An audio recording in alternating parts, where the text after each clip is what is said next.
Hey everybody, what is going on? I hope you guys are all doing well and welcome to another tutorial video. In this video, I'll be explaining to you guys how you can start dropshipping on Ecwid. So let's get right into it. Now, to dropship, you might have the ability to use apps from the app market, or you can do it yourself. If I go into the app market, I'll just try and browse for some dropshipping apps which might help you to better run dropshipping. You can use Printful, which is a print-on-demand service, and you might be able to use other dropshipping methods.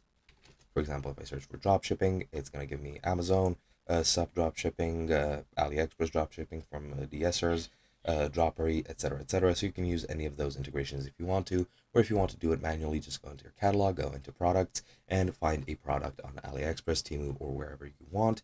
Then click on Add New Product, and here you need to add all of the product information. You can add attributes, you can add general, you can add a name. For example, I'll just add test. I won't add a SKU.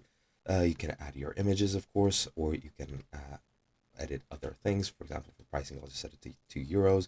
If we go into attributes, you can set up those there. You can add several other options, add files, shipping and pickup information, taxes, SEO, related products, and a buy now button. And once you're done with that, your store should be it. Once you click save and go back to your product will be here at the bottom.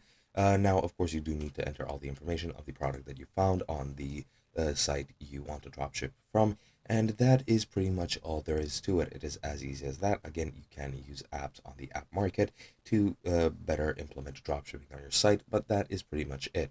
Hope you guys enjoyed, and I'll be seeing you guys in another video.